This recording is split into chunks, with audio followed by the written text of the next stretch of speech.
Okay, Paul, we're live now. Take it away. Hello, everybody. Welcome today to our webinar. Thank you for joining us today. I am Paola Martinez. I'm the VP of People Operations here at Job City. And today we will be talking about a very important topics regarding LatAm culture, workplace communication, and nearshoring benefits. Allow me to introduce Tatiana Velez, who's going to be our speaker for today. She is part of our HR team and currently leads our organizational development area. Tatiana has a bachelor's degree in international business, postgraduate studies in HR, and an MBA. Her career spans for over 2 decades. She has worked in education, hedge funds, and now staffing. She was also a college professor and had the opportunity to teach human resources at a university level, where she also advised in really important international and multicultural projects with joint ventures and mergers in Colombian companies. It's really important for me to highlight today that Tatiana has an upbringing in a multicultural, diverse Canadian family with also Latin American parents. This helped her to have a bilingual and cultural diverse background, which today is going to help us a lot with our webinar. Without further ado, I would like to continue with the webinar and ask you to fully engage with your comments and questions in our chat section, which we will address to at the end of the webinar. Thank you, everybody, for joining. And Tatiana, please take it away. Okay, thank you, Paul. Okie dokie then. So let's just cover our agenda. Number one, we're going to be exploring cultural similarities among US and LATAM. Number two, we're going to be talking about cultural alignment in nearshoring. Number three, we're going to be talking about cross-cultural communication and US and LATAM workplaces. Number four, we're going to talk about the benefits of nearshoring, both for employers and employees. And finally, we will be addressing your questions. Again, feel free to leave them in our chat. So let's take it away. Now, let's start with the cultural similarities. The first similarity is family values. Both the US and LATAM cultures often place a strong emphasis on family values. Two, celebration of festivals. We even share, and when I say we, Latinos and gringos, or people from the United States, even celebrate several traditions in the exact same way. For instance, Christmas, Christmas Eve, New Year's Eve, New Year's. There's the special tradition around the countdown, Valentine's Day, even though it's celebrated in different months in both regions, but it's still celebrated. The month of Halloween, of course, Thanksgiving. In fact, Puerto Rico has embraced the whole tradition, and they have even included turkey around the gratitude tradition. And of course, Labor Day. Again, it's celebrated in a different month, but it's a tradition, it's a celebration that we both share. Three, well, we can talk about hospitality.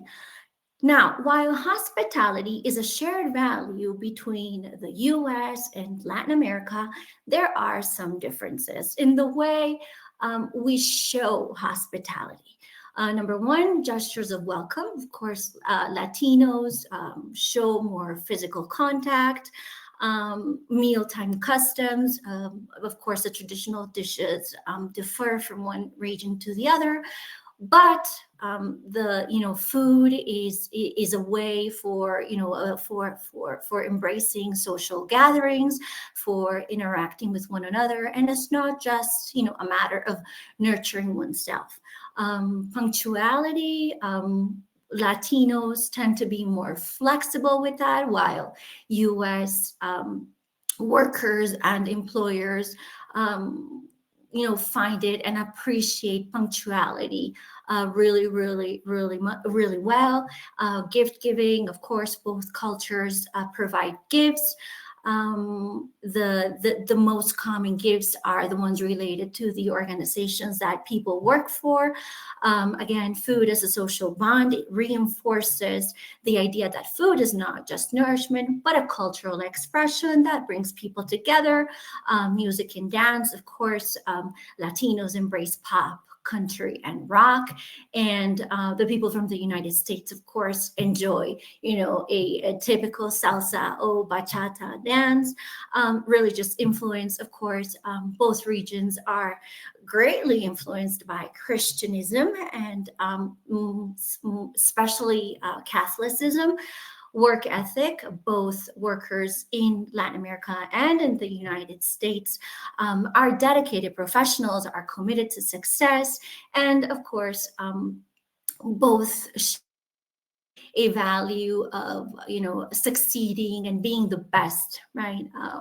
And they like to compete. They like competitive environments because both workers in the United States and in Latin America see that competition favors their growth and development.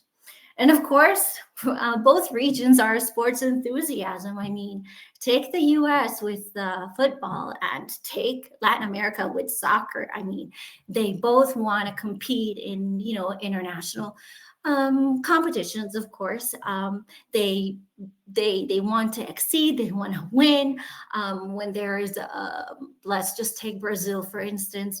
The Brazilian soccer team is playing an official match, and it's a very important match. So the whole country literally just stops everything and just goes and watches the game and wants the Brazilian soccer team to win.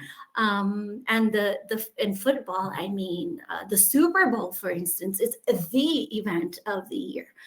And we both have an entrepreneurial spirit, both the U.S. Region and the Latin American region.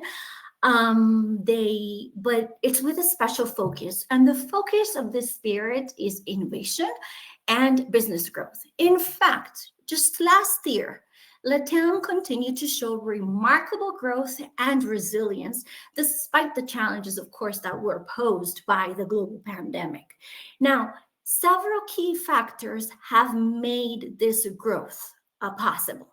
One, digital transformation, which we see in three key sectors: fintech, edtech, and health tech, right? And these three sectors have even pushed and motivated the Latin American workforce to grow and to develop. Another important factor that has contributed to this entrepreneurial spirit is access to capital to invest in tech skills and firm. The government, many Latin American governments have implemented policies and initiatives to support entrepreneurship, innovation, and education. And their funding programs designed to nurture two special skills: tech skills and English skills, right? And so we find cities that are now called and considered innovation hubs like Sao Paulo, Mexico City, and Bogota.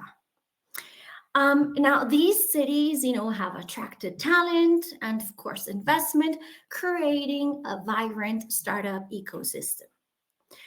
Another characteristic that we have in common, it's multiculturalism. I mean, both regions have diverse populations with different backgrounds, different mindsets that bring different perspectives. And of course, this fosters innovation within different organizations. And finally, and certainly not the least, is the education system. Okay. The education systems, both in the United States and Latin America, share similarities in structure, in primary education, high school education, and university levels. And they emphasize on two, key skills: literacy skills and numerical skills. And these are present in both public and private institutions. Of course, they both prioritize accreditation. In fact, both regions use the same international accreditation institutions to accredit programs and institutions.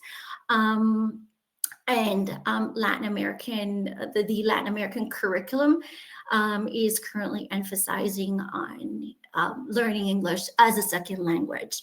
I mean, we can even find majors in Latin America which are completely taught in English, and it's not just a matter of teaching in English. It's the way it is taught. So business cases from U.S. companies are brought into the classroom. Videos from U.S. Showing the U.S. context are also brought into the classroom. So it's not just the language; it's also learning how to speak a culture. Okay, moving on to now, this takes me to some characteristics of the LatAm worker. LatAm workers, they come from diverse backgrounds. Of course, you all know that Latin America is ethnically and culturally diverse, leading to a workforce with varied backgrounds and perspectives. They, as I previously mentioned, they have a strong work ethic. I mean, LatAm workers exhibit a strong commitment to their jobs, and they take pride of their jobs. Their jobs, in a way, give them status in society. So they want that job. They want to succeed. They want to go up in the organizational ladder. They want to have good positions. They want to say that they're managers, heads, supervisors, leaders, coordinators. I mean, that is very important for a LatAm worker, because it's like, hey, mom, I made it, right? They are adaptable, resourceful, and hospitable. Why? They can work well in changing environments and circumstances.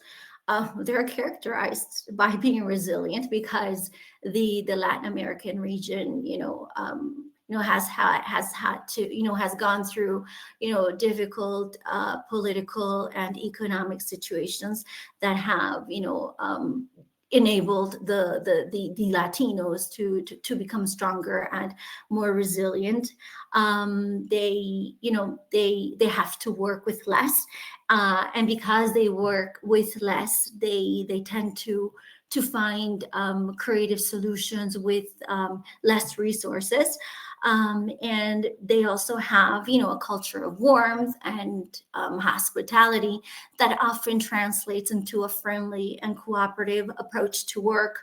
Latinos favor, friendly environments, places where, organizations where they can go and work to, and they can, find good, friends, and yes, grow within the company and learn a lot about their professions, but they're also looking for, interactions and making friends at work.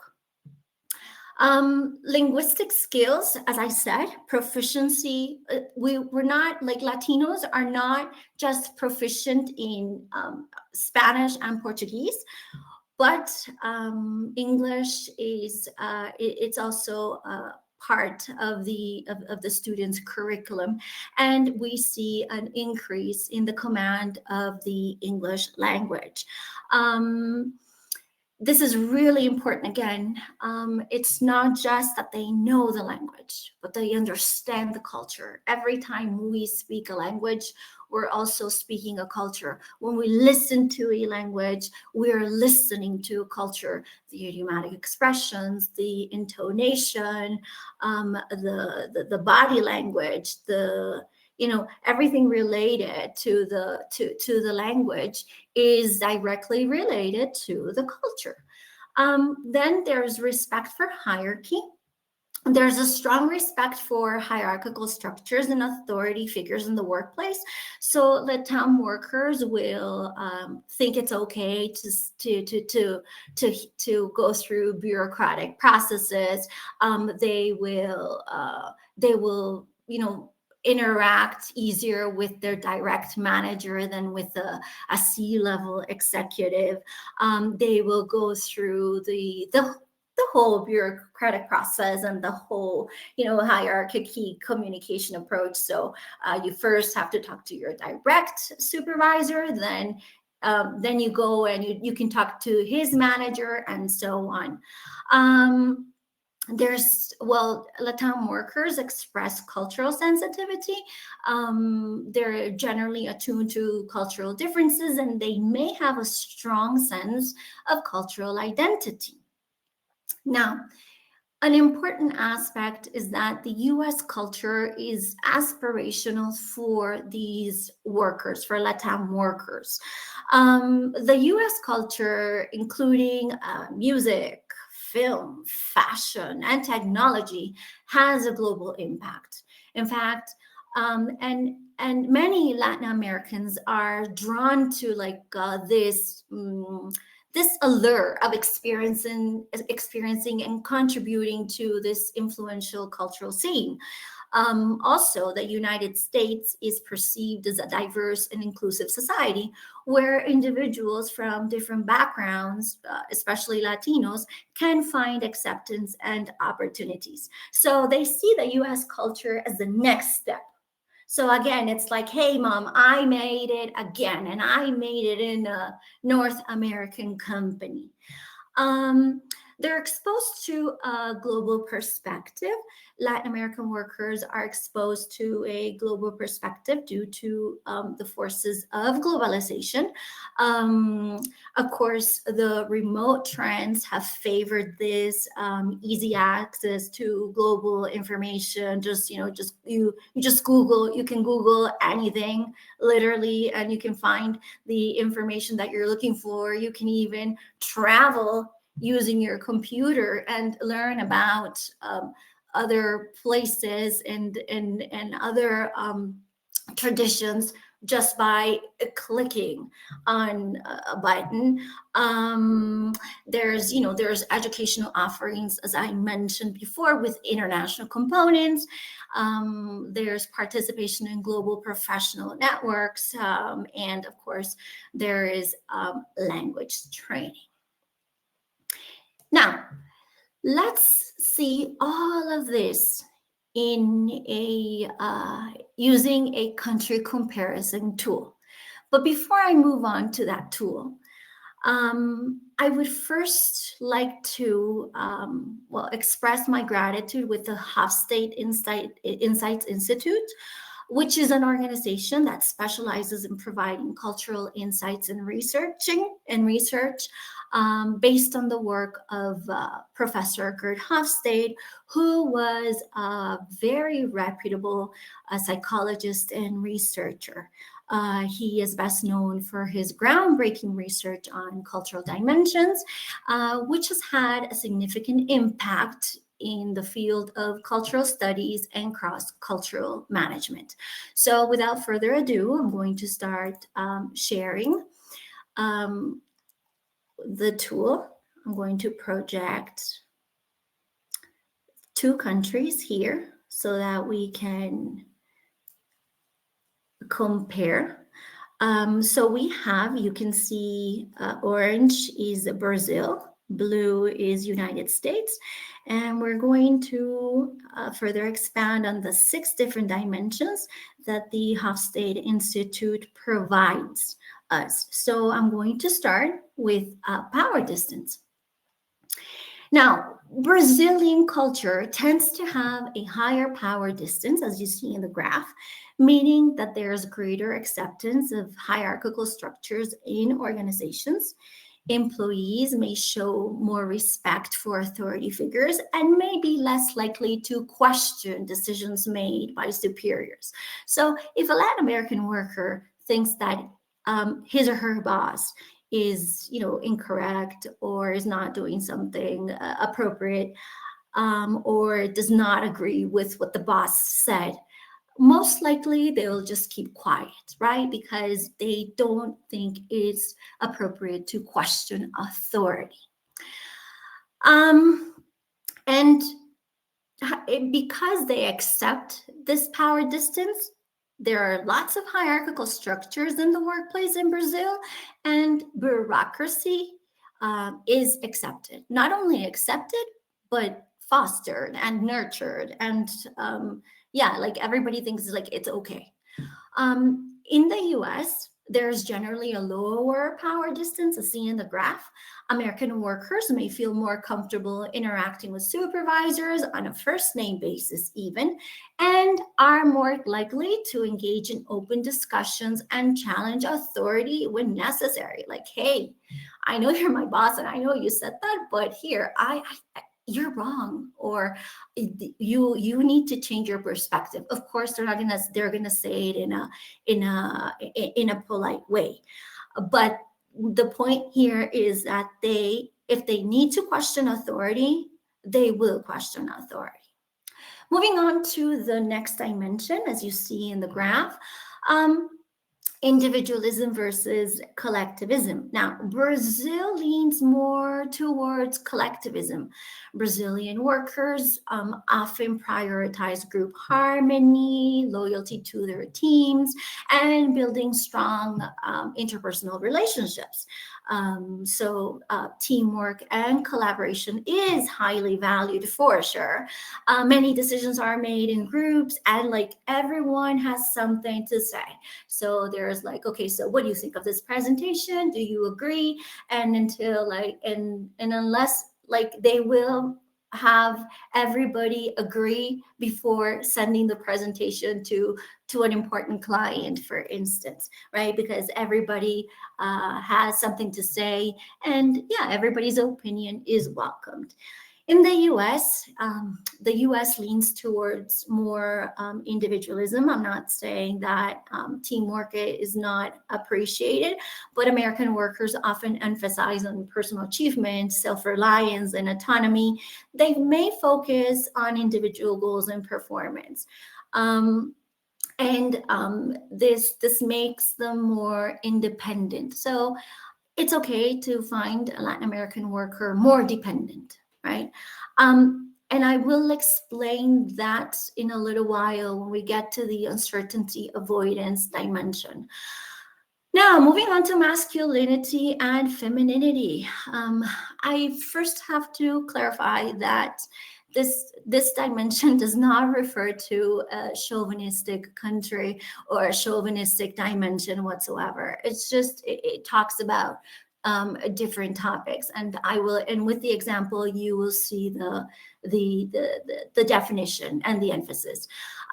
Brazil tends to have a more balanced approach between masculinity and femininity. Brazilian workers value qualities associated with traditional masculinity, which is considered by Hofstede as assertiveness, and traditional femininity considered by Hofstede as nurturing. Right, so it's like a balance of being assertive, of being competitive, and also of cooperation. And the US leans more towards masculinity, which means that American workers may prioritize traits associated with assertiveness, competitiveness, achievement, and, well, especially in the workplace. Now, uncertainty avoidance. As you see in the graph, Brazil has a relatively high uncertainty avoidance culture. This means that the workers may be more cautious and prefer structured environments. And what does this mean? It means that they seek or like clear rules and guidelines in the workplace. So they will most likely limit themselves when it comes to questioning authority, making their voice heard, and not following a procedure, or taking a little bit longer to act if things are not given to them in a structured way.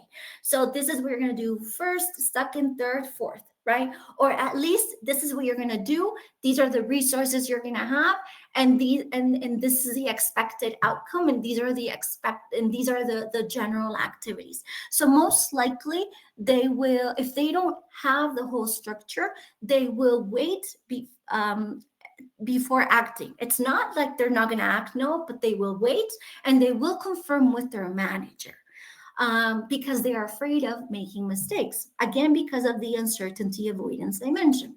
while American workers may be more adaptable to change, comfortable with ambiguity, and willing to take calculated risks. They're not afraid of consequences that much. Again, the uncertainty avoidance I mentioned is highly influenced by the political and social economic instability of the Latin American region. If Latinos lose their jobs, it's not that common for their governments to support them and provide them with a paycheck on a monthly basis to help them survive. It's not going to be as easy for them to find another job or another job that will actually allow them to survive. So they're going to think twice, 3 times, and perhaps 4 times before, questioning our authority or doing something that wasn't told to them. Moving on to the dimension of long-term versus short-term orientation. Brazilian culture often leans towards a long-term orientation. Brazilian workers prioritize a work environment that gives them stability, that gives them opportunities to grow, that gives them the resources to contribute to their pension plan. They look for stability. They want to be in an organization for at least 3 years. While in the U.S., it's a shorter term orientation. This doesn't mean that North American workers are not stable workers. No, it just means that they're more focused on immediate results and efficiency and achieving short-term goals. And finally, and certainly not the least, indulgence. It's pretty similar. They both both countries enjoy life. These workers prioritize enjoyment and leisure and relaxation in their lives, and they obviously value personal well-being and happiness. So both workers look for places to where they can balance their personal lives with their professional lives. Now,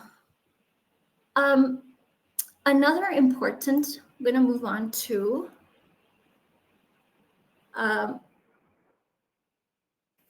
another important aspect of culture, and it's cross-cultural communication. Now, cross-cultural communication is important in nearshoring, and it can be summarized in the 3 key points that we see. 1, minimizing misunderstandings and conflicts. 2, enhancing productivity and efficiency. And 3, building strong relationships. Now, let's move on to a chart that compares the Latin American communication to the U.S. communication. I will emphasize on the Latin American communication because the U.S. the counterpart or the U.S. communication part tends to be the opposite. Okay, not in all cases, and I will say in which cases it's not the opposite, but generally speaking it is. So let's begin with the first one. LatAm communication is more formal and there's emphasis on details. So they will, like, if a worker is going to tell the manager why he or she is going to be late or why he or she is not going to be able to show up to work on a specific day, the worker will likely go back in time a little bit and provide the full context to his or her manager. That detail part makes emails be less concise and include personal greetings and closing remarks. In fact, Latin American workers feel okay combining professional data or information with personal information. Sorry about that. 3, It's the communication with LatAm workers are often more indirect and polite, avoiding direct confrontation. And if there is a conflict at work, they prefer to address it in a, in a private setting, not in a group setting. And if you are going to question a Latin American worker because of his bad doing, they prefer that you do that in private because they will feel embarrassed if you do so in public. Again, as I previously mentioned, there's, hierarchical structures may influence communication dynamics with a difference to authority figures. So you may find some Latin American workers that will keep quiet in meetings because they don't want to interrupt their manager, or because they feel embarrassed. But as time goes by, they will adapt. And if you provide that confidence and that psychological safety in your teams, then the Latin American worker will tend to participate more. They're emotionally more expressive, and they will include, rapport building elements in communication.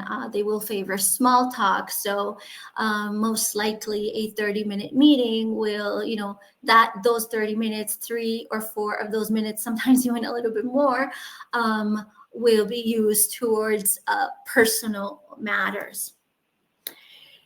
Now, one final topic is the benefits of nearshoring for LatAm employers and for LatAm employees. So let's first go over the benefits for the employers. One, cost efficiency. Labor costs in Latin America are generally lower than in the United States, and this can lead to significant cost savings for businesses between 30 to 40%. This depends, of course, on the position, the industry, the seniority level that you require, the inflation rate of the country of origin, and several other factors. Adaptability. Latin American workers are often adaptable and can work well in changing environments and circumstances, as we previously saw. You are able to broaden your talent pool. Nearshoring to LatAm grants businesses access to an extensive pool of skilled workers. You can expand your talent acquisition possibilities, addressing local talent shortages effectively. Time zone management. As we say here at Job City, no more 11 p.m. meetings. LatAm hires would be located within the same time zone, so there are no delays, faster communication. LatAm hiring enhances, of course, diversity and innovation. Adding, talent from Latin America to your team not only broadens diversity, but also enriches the team's experience, fostering innovation, as I previously mentioned. And LatAm workers bring fresh perspectives and obviously novel ideas, making them valuable assets to the organization. And finally, and certainly not the least, businesses that embrace remote work enjoy a 25% lower turnover rate, which has been indicated by one of the most recent Deloitte reports, more specifically, a report that was published this year in the third quarter. Now, the benefits for employees. I'm going to emphasize on 3 main benefits. 1, higher wages and better benefits.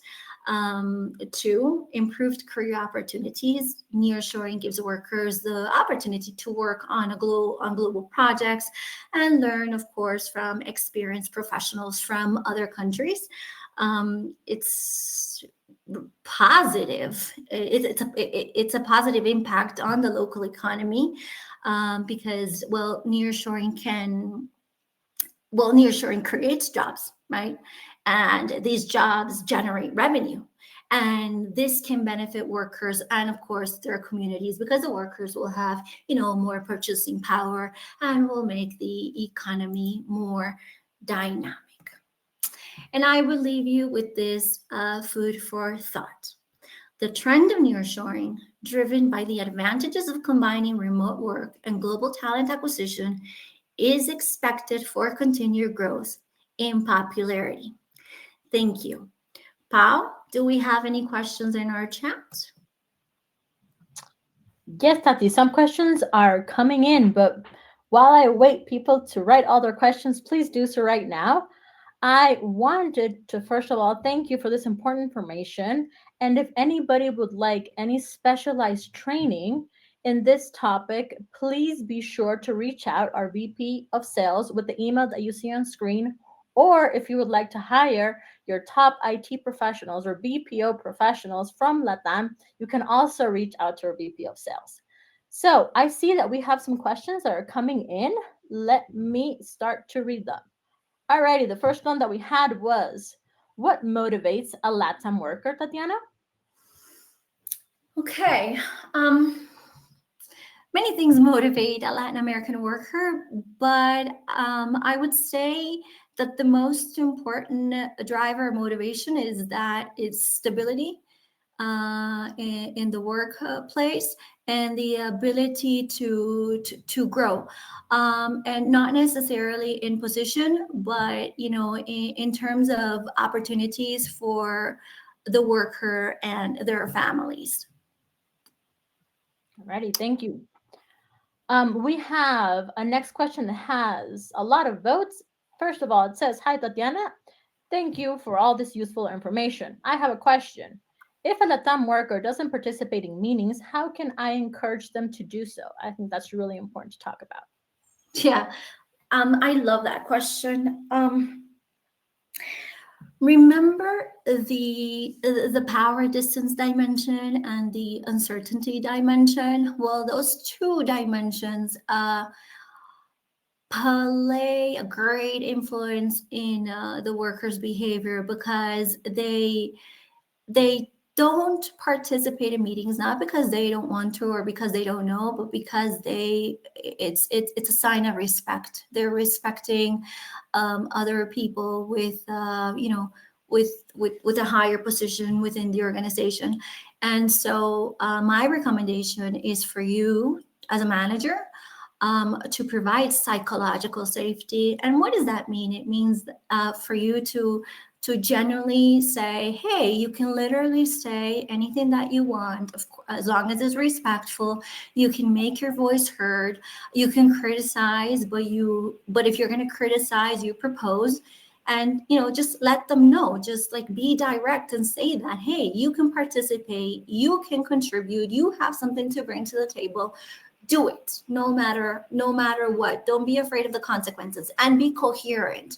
I mean, if the LatAm worker says something, well, then don't hold grudges or say, oh, you shouldn't have said that, right? I mean, provide that psychological safety by being open, by saying directly, hey, you can speak, and and being coherent. Perfect. That would be Thank you. my answer. Very important characteristics of a leader as well. So we are touching on those important topics as well. One last question that has a lot of votes as well. It says, how can I build initial rapport with a new Latin American hire? Talk about sports. Talk about soccer. Talk about well, okay, if you're going to talk about sports and if you're going to talk about soccer, try to be super neutral about it. Like, don't favor one team over the other. Just talk about sports in general. Talk about soccer in general. Talk about their family. Talk about, show like interest, like genuine interest about their family members. If you know that a worker's wife is sick, for instance, ask how his wife is or how her husband is. And and check up on that person, every now and then. You don't have to do it every day, but that would be highly appreciated. And that would be like kind of an icebreaker, and you can easily start establishing rapport. I know that for North Americans, that is a harder to do, but given the hospitality component of both cultures, I think that would be a good point, like a good midpoint. That would be my answer, Paola. Alrighty, well, thank you so much, Fatiana, for your time today and for everybody for joining today's webinar. Please feel free to reach us out if you wish to continue with more information on this topic. Thank you, everybody, for joining, and have a great day. Okay, thank you. Bye bye.